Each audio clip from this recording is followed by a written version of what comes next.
get me started on Michael. I have been a fan of Michael Jackson since I was a baby. I recently got a chance to meet him. We were doing a show for him, and he was sitting on the side of the stage, and it was time for me to sing my part. But I looked to the right, and he was right there. I couldn't sing. I had to start screaming. You expect celebrities to stay calm around other celebrities. That rule never seemed to apply when Michael Jackson was involved. And I know the fans, because they couldn't see him. They thought I was crazy, because I was like walking up to do my part, and then I went like, ah! Just right on the stage. And I couldn't hold it, like I couldn't take it. No matter who they were, actors, musicians, athletes, or TV hosts, the reaction was almost always the same. They smiled like kids. They lost their words. Some admitted they were nervous before meeting him. Hi. Hi, Beyonce. How you doing? Oh, good. I really appreciate you doing this because we're giving back. I'm very honored. I can't believe I'm doing this. Yes. Thank you. Thank you very much for giving me this opportunity. When Rihanna spotted Michael Jackson backstage at an awards show, she looked completely caught off guard.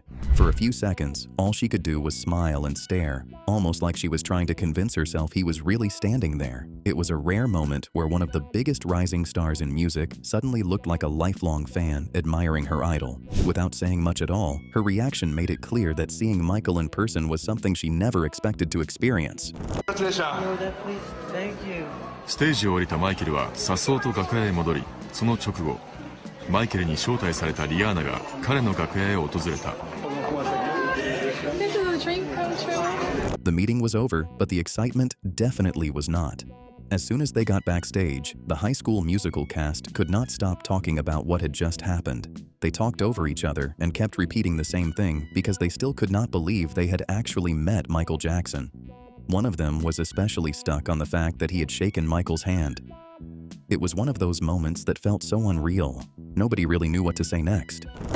Right there, just right there. You just met Michael Jackson. You just met Michael Jackson. Can you believe that? You just met Michael Jackson. I gotta get this. She's like freaking out. Shook his hand. Standing right there. You shook his hand too? I shook his hand, yep. You shook Michael's hand. Gloveless, too. It was amazing. It was pretty cool. Was it worth the wait?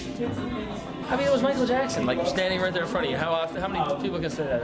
He was very soft-spoken. He was just, he said he's a big fan. I guess you're ahead of the game. He said, good song. And he shook my hand. I was like, wow. That's good. Wow. Stay sponsored by Uncle. That's pretty Man. That was pretty. Will Smith's story happened in a completely different way. As security rushed people through the venue, they quickly pulled him into a small utility closet to get him out of the crowd. A few moments later, the door opened again, and Michael Jackson walked in. Suddenly, it was just the two of them with no cameras and no one else around. Looking back, Will admitted it should have been the perfect chance to ask Michael everything he had ever wanted to know.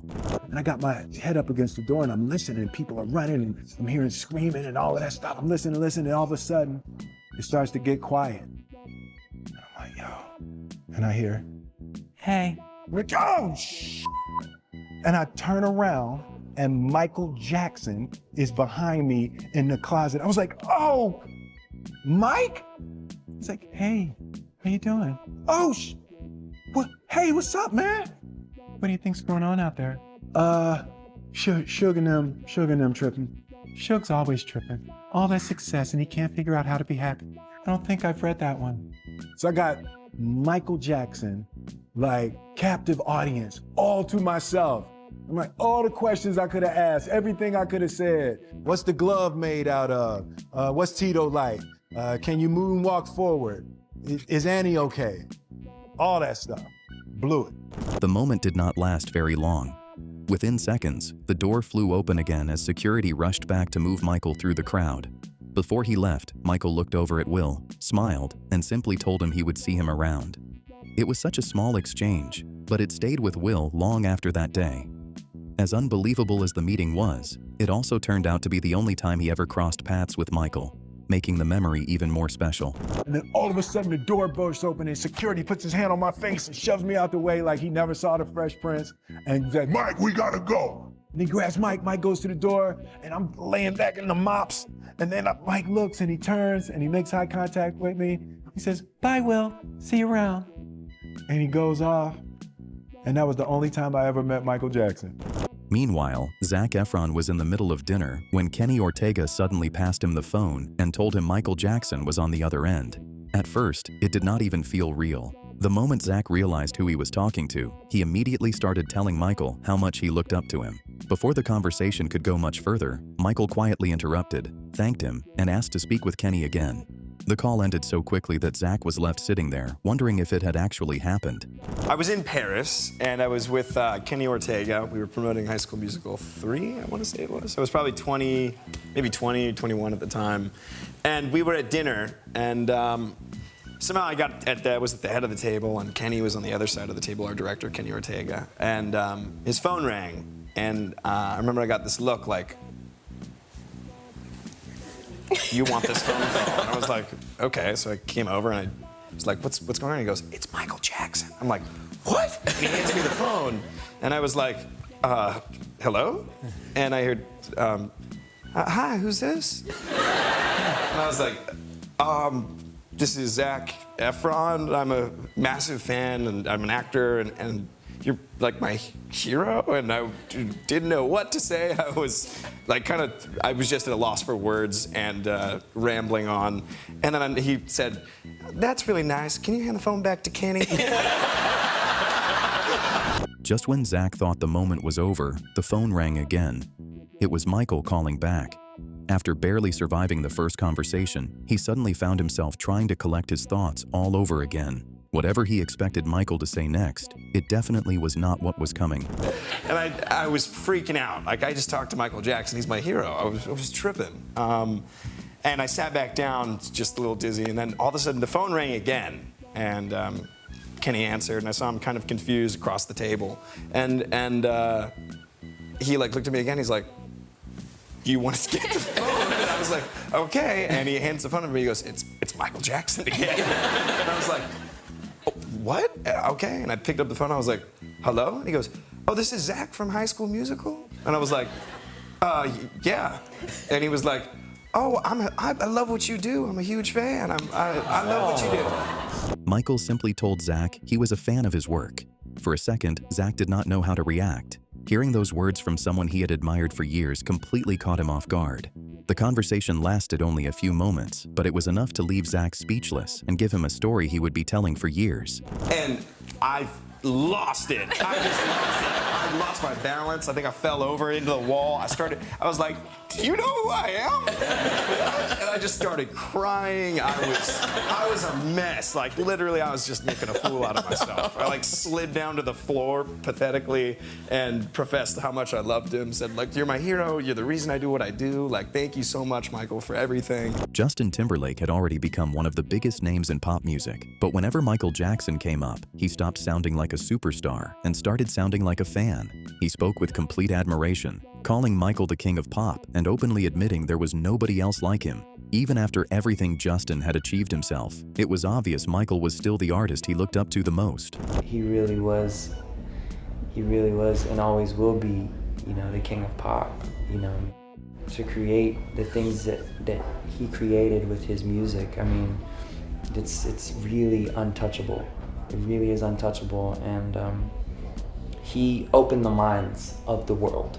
Yeah. And to be able to do that through one piece, one medium of art, is a feat not accomplished by many people, maybe only a handful of people. And even in those handful of people, I don't think anyone ever did it like him. No one presented a song on stage like Michael. I mean, there are many songs that have been written since the beginning of time that are timeless, but there aren't as many performances that are timeless. And, you know, I would say of the top 10 of those performances, probably 7 or 8 of them go to Michael Jackson.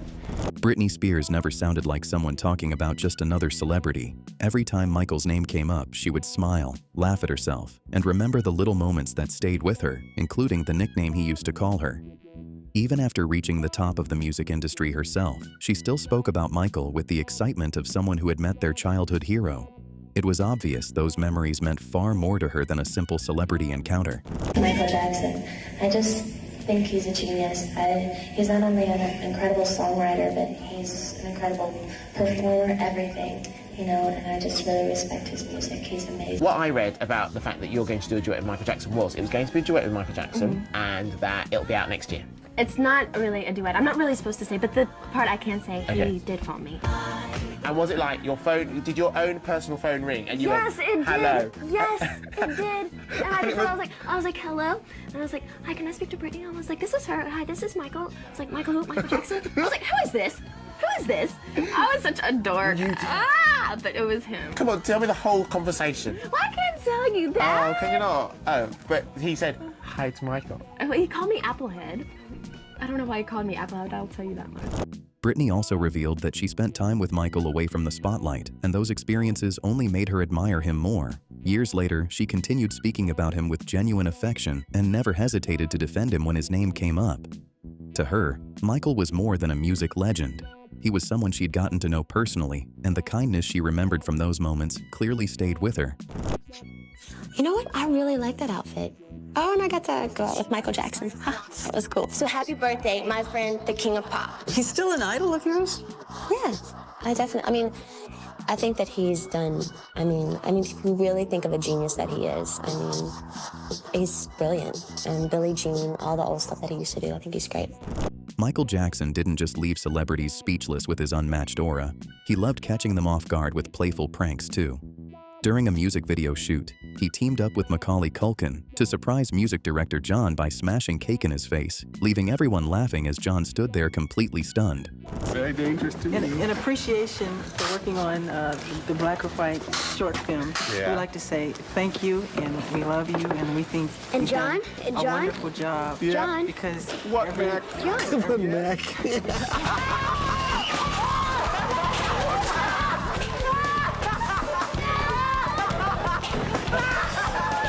Brooke Shields had a history with Michael that went back years, but seeing him never seemed ordinary. During an award ceremony, cameras caught her happily taking photos of him from the audience, almost like she was watching one of her favorite stars instead of a close friend. It was a simple moment, but it showed that being part of Michael's life never made his presence feel any less special. Now I'm very happy to present the Grammy Legend Award for 1993 to my big brother, Michael Jackson.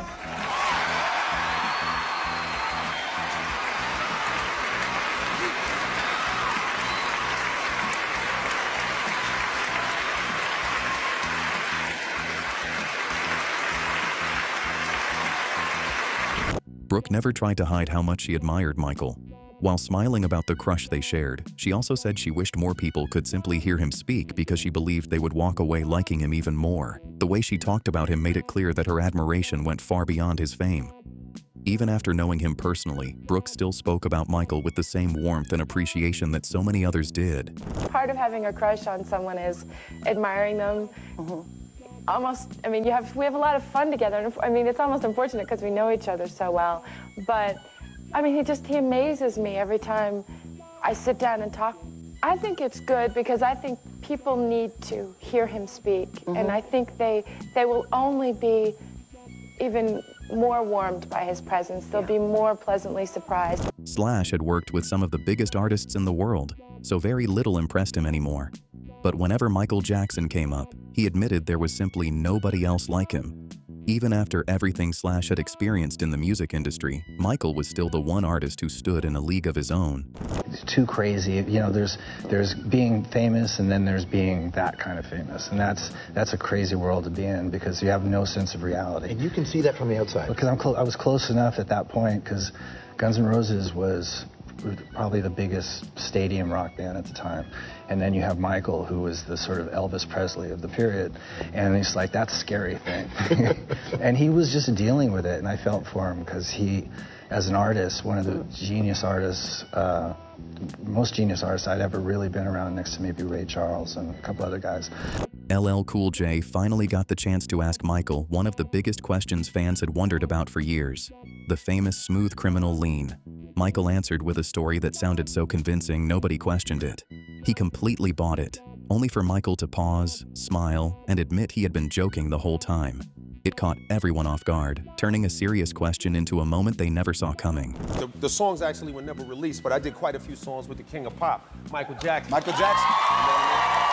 The songs never came out, but I had a lot of fun in the studio. It was crazy. Like one time we was in the studio and, I said, Mike, in the Smooth Criminal, how'd you lean forward like that? And I was sitting at the, like a baby grand piano. I'm sitting on the, on a chair, and he was like sitting up on the piano like this, you know what I mean? And he was like, oh, well, I said, how did you lean forward? He said, well, we had a Swami come in and, we did a special thing and he did a ritual and he leaned forward and we all leaned forward together. I was like, really? He was like, no, silly. Mike was funny. He remembered another moment that perfectly summed up what it was like spending time with Michael. What could have turned into an awkward situation went in a completely different direction because Michael started joking about it instead. Before long, everyone in the room was laughing. It was one of those moments where you realized being around Michael meant expecting the unexpected. One time I said, I was sitting there, we were in his office. I said, Mike, I gotta pass gas. He said, what? He said, what? I said, Mike, I gotta fart. He said, you gotta what? I said, I have to fart. He said, well, go ahead then. I went, he went, and then, hold on, but this is when it gets funny. I love it, but this is when it gets funny. So he gets on the phone, right? I said, oh man, I would love some ice cream. He says, really? He says, okay, hold on a second. Hello? Yes. Hey, guess what LL did? He ordered some ice cream. yo, Mike was a trip. Oh, man. Yo, let me tell you something. Working with Michael was like the most amazing part of my life. I respect him so much, love him so much. Chris Tucker quickly realized that spending time with Michael meant forgetting any plans of staying unnoticed. He watched people recognize Michael over and over again, no matter how hard they tried to avoid attention. Seeing it happen firsthand made Chris understand just how impossible it was for Michael to live an ordinary life. We would do stuff like go to the movies, and Michael was so famous he had to disguise himself. And we would come downstairs, I'd be like, where's Michael? Michael would be covered up like, I'm over here, Chris, I'm here. I said, Michael, that's you? Yeah, Chris. I said, okay. So we go to the movies, and I'm thinking, I'm trying to be secret too. I'm hiding myself. Then Michael laughing louder than anybody. Everybody know Michael's laughing. Right. He's like, hee. I was like, Michael, shut up. They're gonna find you in here. It's gonna be a riot. Chris could only watch as the crowd kept growing, amazed that people somehow recognized Michael, even with his face completely covered. One time we went to a mall. We was out. Michael wanted to go to the record store or something, and he forgot he was famous. He was like, I gotta go to the mall. Go to the mall. And we finally said, Michael, you can't go in the mall, man. You forgot who you are. He said, well, let's go. And only thing was in the car was a Spider-Man mask. So Michael said, I'll put this on. We'll go in and we get. I said, Michael, you can't do that. Spider-Man ain't gonna just be walking through the mall. Ain't nobody. They gonna know it's you, Michael. He's like, no, he won't. Chris, it'll work. It'll work. We go in the mall, and he was getting away with it until people figured it out because I was with him, and he was like, Chris, is that Michael Jackson? That Spider-Man mask? No, that's Spider-Man. That's Michael Jackson. All of a sudden, the mall went crazy, and they had to scoot us out. You should have seen it. Oh, my God. As incredible as those moments were, Chris says the Michael he knew behind closed doors was completely different. Once the crowds disappeared, so did the pressure. He remembered Michael joking around, making everyone laugh, and acting nothing like the untouchable superstar the world expected. That side of him surprised people just as much as his fame did. Yeah, we had a lot of fun, though. He was great. I never got a chance to meet him, but I heard he had a great sense of humor, that he was a lot of fun. He would laugh at me all the time, because I would talk, and I guess, he just laughed the way I talk. I was like, hey, Michael, he was like, so you're so country. You're so country. You're so country? Is that what he said? Talk about that. Don't be talking about me. Don't be call me country. Don't talk about me like that. Hey, he's fun. Eddie Murphy thought he had seen it all until he visited Neverland. Looking around at the giraffes, the chimps, Bubbles, and everything else on the property, even Eddie sounded amazed, remembering it years later. You can hear in his voice that it was unlike anything he had ever experienced, and it completely changed what he thought a celebrity's home could look like. Did you ever get to meet Bubbles, the chimp? Yeah, you know, I met Bubbles, but Bubbles, he had Bubbles and Michael had like a real zoo at his house.